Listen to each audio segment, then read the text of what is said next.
오늘 우리에게 주신 하나님의 말씀은 사도행전 제15장 1절에서 21절의 말씀입니다. 우리 함께 교독합니다. 사도행전 15장 1절. 어떤 사람들이 유대로부터 내려와서 형제들을 가르치되 너희가 모세의 법대로 할 일을 받지 아니하면 능히 구원을 얻지 못하리라 하니,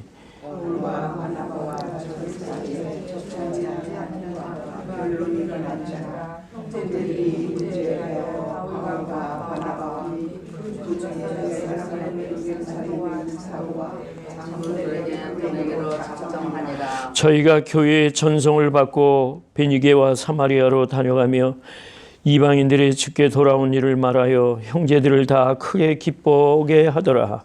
예루살렘에 이르러 교회와 사도와 장로들에게 영접을 받고 하나님이 자기들과 함께 계셔 행하신 모든 일을 말하네. 바리새파 중에 믿는 어떤 사람들이 일어나 말하되 이방인에게 알려주고 모세의 율법을 지키라 명하는 것이 마땅하다 하니라. 사도와 장로들이 이 일을 비난하여 많은 변론이 있은 후에 베드로가 일어나 말하되 형제들아 너희도 알거니와 하나님이 이방인들로 내 입에서 복음의 말씀을 들어 믿게 하시려고 오래전부터 너희 가운데서 나를 택하시고 또 마음을 아시는 하나님이 우리에게와 같이 저에게도 성령을 주어 전하시고 믿음으로 저희 마음을 깨끗이 하사 저희나 우리나 분간치 아니하셨느니라.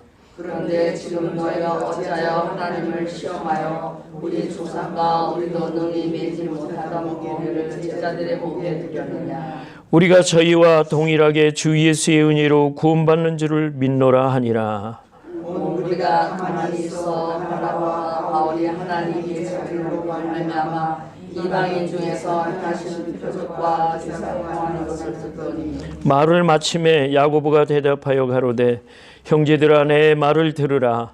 하나님이 처음으로 이방인 중에서 자기 이름을 위하여 백성을 취하시려고 저희를 공부하신 것을 심오히 보았으니 선지자들의 말씀이 이와 합하도다 기록된 바 이후에 내가 돌아와서 다윗의 무너지지 장막을 다시 지으며 또 노력한 것을 다시 지어 일으키니 이는 그 남은 사람들과 내 이름으로 일컬음을 받는 모든 이방인들로 주를 찾게 하려 함이라 하셨으니 즉 예로부터 이것을 알게 하시는 주의 말씀이나 감과 같으니라. 그러므로 내 의견에는 이방인 중에서 하나님께로 돌아오는 자들을 괴롭게 말고 다만 우상의 더러운 것과 음행과 목매어 죽이는 것과 피를 멀리하라고 편지하는 것이 가하니. 다 함께 이는 예로부터 각성에서 모세를 전하는 자가 있어 안식일마다 회당에서 그 글을 읽음이니라 하더라. 아멘. 시간이 갈수록 우리 찬양대가 소리의 폭이 넓습니다. 너무 은혜로우네요. 네. 감사합니다.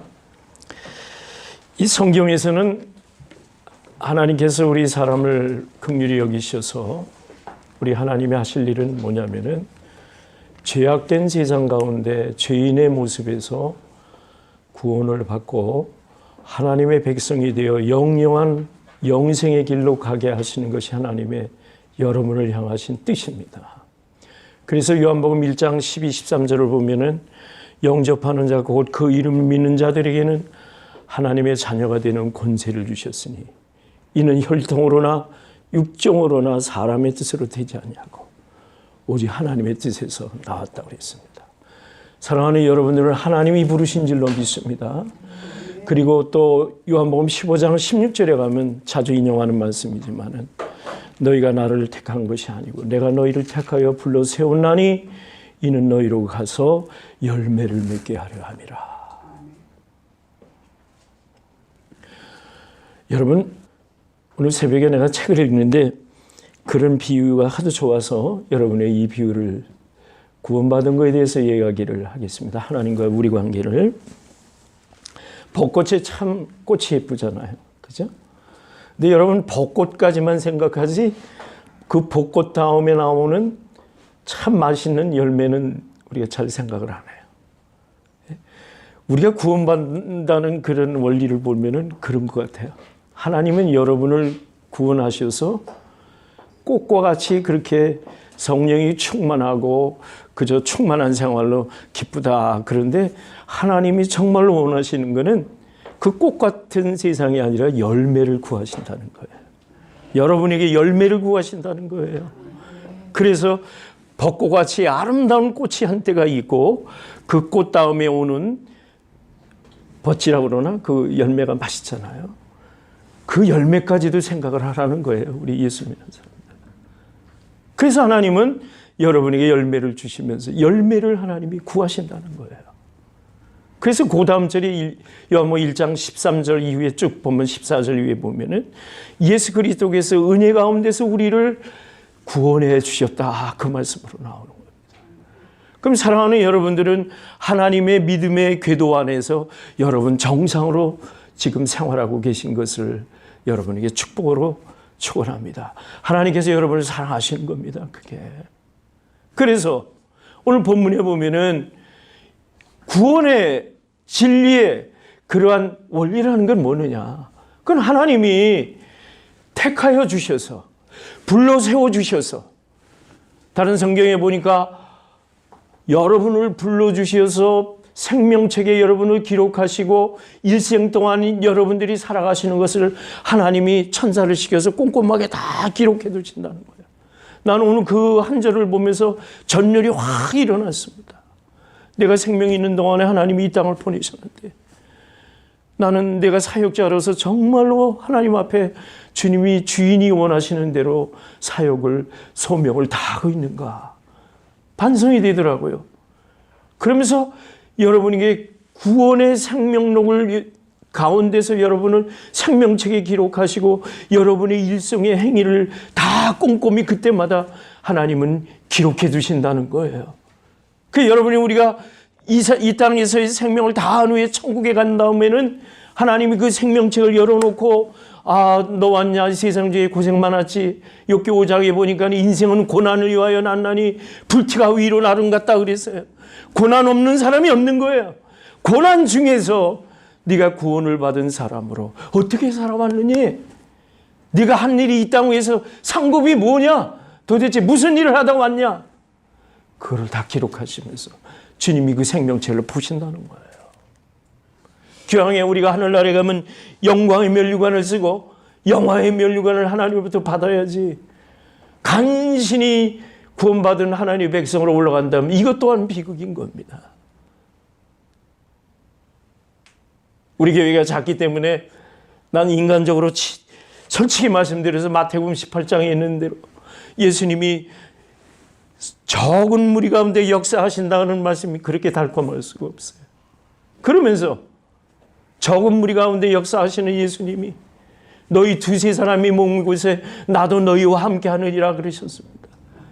여러분 우리 이곳에 예수님이 함께 하셔서 여러분을 살피시고 예수님이 친히 천국에 가도록 성령님과 함께 여러분을 안내하고 계신다는 겁니다. 이 땅에서 영생의 삶을 살도록 여러분을 악마의 마귀의 그 소굴에 빠지지 않도록 여러분을 생명싸개로 지켜주신다는 사실인 겁니다. 어찌 감사하지 않을 수 없습니까? 오늘 우리가 본문에서 보니까 예루살렘 공회가 있고 안디옥 교회에서 14년 만에 바울이 예루살렘 교회를 방문하게 되었습니다. 여러분 14년이라는 세월 그렇게 짧은 세월이 아니죠. 벌써 열매를 맺어도 몇 번 맺을 만한 그런 신앙의 열매가 그 안디옥 교회에서 발생됐을 텐데 예루살렘에 왜 올라갔느냐 하면은 어떤 사람이 유대로부터 내려와서 안디옥 교회에 와서 사람들을 참으로 혼란스럽게 만드는 거예요. 너희가 구약의 모세의 율법을 배웠는데 모세의 법대로 할 일을 받지 아니하면 능히 구원을 얻지 못하리라. 여러분 그렇게 믿으십니까? 할 일을 받아야 구원받습니까? 아니잖아요. 그죠? 로마서 10장 4절을 보니까 그리스도는 모든 믿는 자에게 의를 이루기 위해 율법의 마침이 되시니라. 아멘. 율법의 마침이 예수님이 되셔서 이제는 할례 받는 것은 아무런 상관이 없다는 겁니다. 종교적 행위에 불과하다는 겁니다. 믿음이 항상 연약한 사람들에게 이 말씀이 또 혹하는 거예요.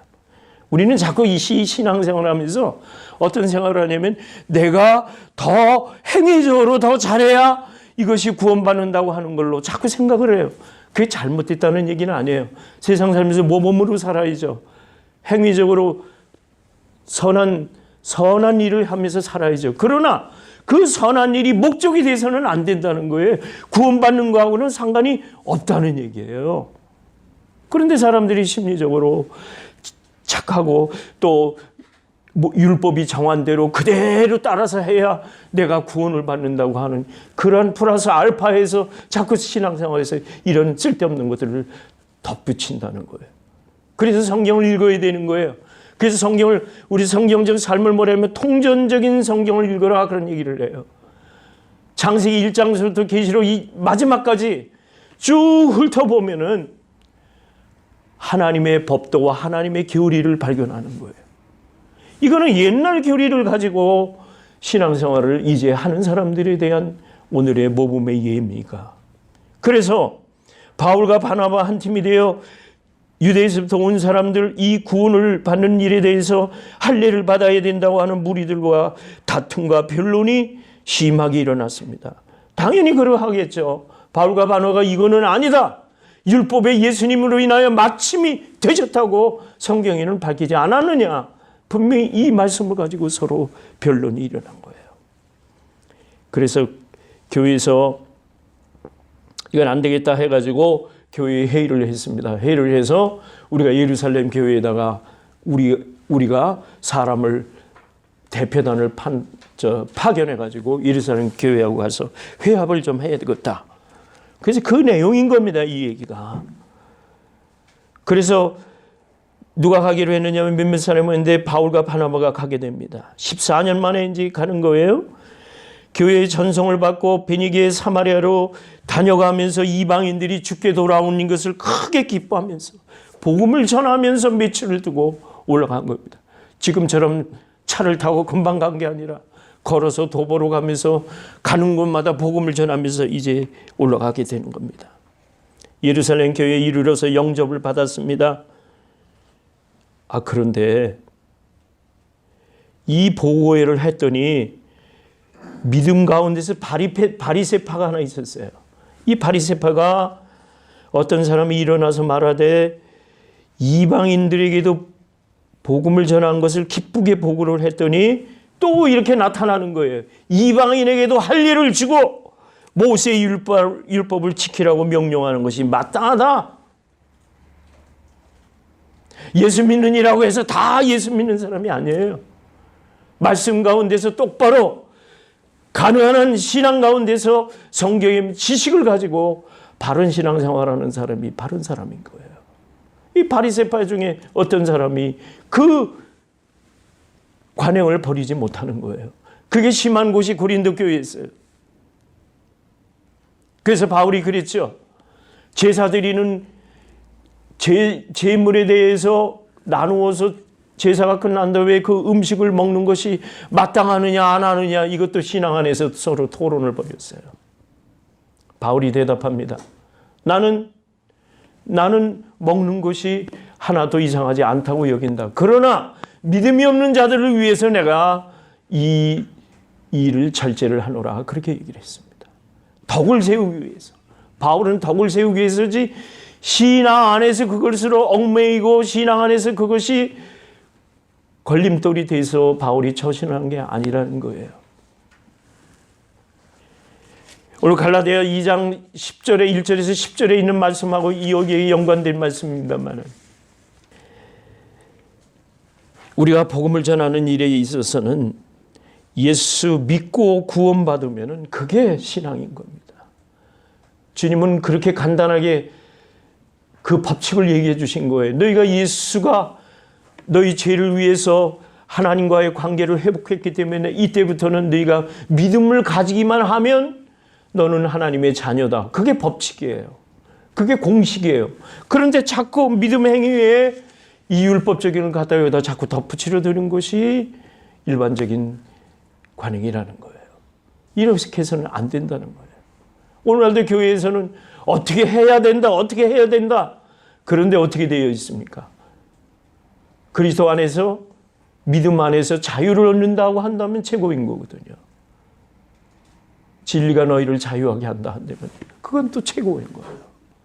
사랑하는 여러분, 예수 믿으셔서 성령이 여러분을 인도하시는 대로 여러분을 이끌어 가신다면, 거기에 순종하신다면 여러분은 자유로운 사람들이 되시는 겁니다. 성령님이 여러분 한 분 한 분을 그리스도 안에서 여러분을 안내하시고 인도하신다면 믿음으로 그냥 따라가면 그게 신앙생활인 거예요. 구원받은 자의 그게 생활인 겁니다. 여기에 많은 의논을 해서 모인 다음에 베드로가 일어나서 이제 설교를 합니다. 형제들아, 너희도 알지만 하나님이 이방인들로 내 입에서 복음의 말씀을 들어 믿게 하시려고 오래전부터 너희 가운데서 나를 택하셨다. 마음을 아시는 하나님이 우리에게도 같이 저희에게도 성령을 주어 증거하시고, 이 이야기는 유대인에게도 성령을 부어주시고 이방인으로서 예수 믿어 고백하면 죄를 씻음 받으면 그때부터 성령님이 이방인에도 같이 동행하신다, 그 말씀입니다. 하나님 앞에서는 가림이 없는 거예요. 바울이 이방인들에게 사도가 됐죠. 그래 이렇게 해서 베드로는 할례를 받은 사람들의 사도가 되었다. 갈라디아에서는 그렇게 보충해서 설명하고 있습니다. 고넬료라고 하는 사람을 베드로가 만나기 위해서, 이방인을 만나기 위해서 나는 속한 음식을 먹지 않습니다 했을 때 성령이 보자기를 내려 갖가지 모든 짐승의 모든 생물의 모든 것을 보자기에 담아서 하늘로부터 내려올 때 이 속한 것, 더러운 것을 나는 먹지 않습니다 했더니 하나님 뭐라고 그러셨어요? 먹어라 그러셨어요. 믿음으로 먹어라 그러셨어요. 이것이 이방인에 대한 베드로의 깨우침이었습니다. 그때부터 베드로는 하나님께서는 이방인에게도 복음을 전하여 구원받게 하시려는 하나님의 뜻이 거기 계셨다. 그래서 어떻게 했어요? 저희나 우리나 분간하지 아니하셨느냐라 하나님은. 그런데 너희는 어떻게 율법적인 걸 갖다 여기다가 자꾸 잣대를 대서 우리도 매지 못한 멍에를 너희들이 멍에를 매게 하려느냐. 예수의 은혜로 구원받는 자를 믿노라.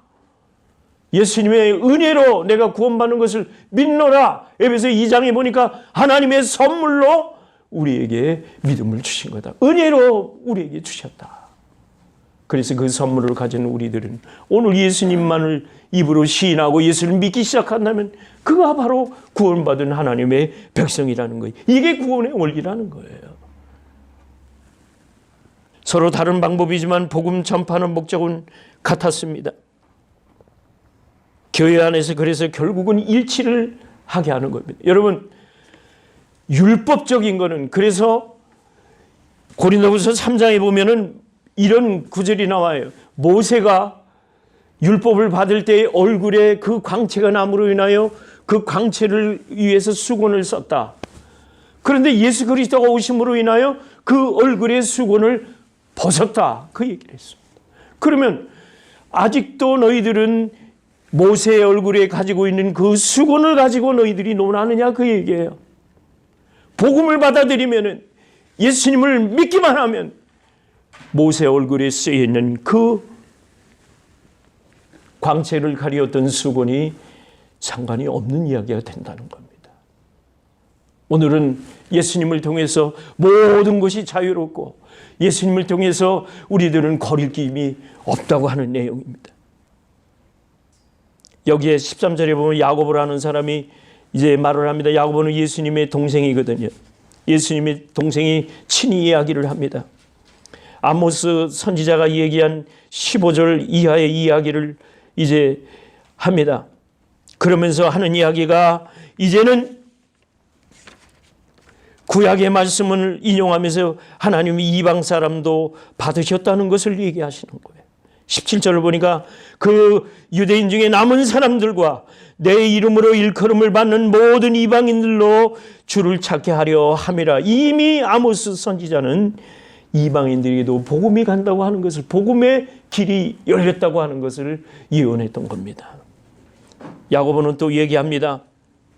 이방 사람들과 유대인들 모두에게 불평이 없을 타협안을 제시했는데 19절 이하 20절을 보니까 거기에 무슨 말씀이냐면 내가 우상의 더러운 것, 음행하는 것, 목매어 죽인 것, 피를 멀리하는 것, 이거 외에는 복음 안에서 우리는 다 하나다, 그런 얘기예요. 하나님을 믿는 그 믿음 안에서 예수를 믿기만 하면 우리는 다 같이 하나라, 그런 얘기예요.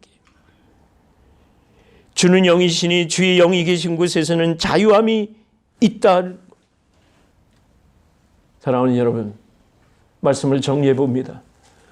오늘 이방인이었던 우리들에게도 기회가 와서 이렇게 예수 믿고 구원받은 자로 기쁨을 나누고 있습니다. 만일에 아브라함 이후에 유대인들에게만은 복음을 그들에게만 전하고 하나님 앞에서 구원이 그들에게만 있다면 하나님은 성경을 다시 쓰셨어야 되죠. 그러나 아닙니다. 오늘 아직도 이 세계에는 약 50% 이상이 아직도 복음을 듣지 못한 사람들이 많이 있는 거예요. 그래서 이 시대는 우리가 예수 믿었으니 이제 우리가 나아가서 복음 전하는, 선교하는 일에 하나님께서 우리를 지금 기대하고 계신다는 겁니다. 이 세상 일은 하나님의 영광보다 이 세상 일은 세상 지식으로 알만한 것이 됩니다만은 우리 기독교의 진리는 믿음으로 시작해서 세상을 다 간파하는 것이 하나님의 원리인 겁니다. 이방인들에게 복음을 전할 때 이 내용을 오늘 우리들이 살펴보면서 오늘 우리가 하나님을 믿고 이렇게 주일마다 나와 기쁨으로 형제들과 함께 예배드리는 이 기쁨을 나누는 것은 우리의 앞선 많은 신앙의 선배들이 우리에게 주신 선물이고 하나님의 귀한 은혜이신 것을 믿고 이방인들도 복음 전하는 그 복음 전하는 열매가 이제 우리에게로 가재가 남아서 땅끝까지 이르러 복음 전하는 일에 우리를 하나님이 사용하시겠다고 하는 일에 여러분이 아멘 하시고 그 일에 모두가 힘써주시기를 주의 이름으로 축원합니다. 사랑하는 하나님 아버지, 감사합니다. 이제 초대교회에서는 많은 사람들이 구약의 율법을 그대로 전수하면서 복음으로 받아들이지 못하는 많은 어려움이 있었지만은 이제 수천 년이 지나 오늘날에 이르러 복음이 이 땅에 이루어 앞으로 갈 때까지 이방인 됐던 우리들이 영적으로 아브라함의 후손이 된 것을 인하여 감사합니다. 하나님 아버지, 우리로 하여금 하나님이 맡겨주시고 기대하시는 대로 아버지 선교하고 복음 전하는 일에 최선 다하도록 우리를 이끌어 주시옵소서. 예수님의 이름으로 기도하옵나이다. 아멘.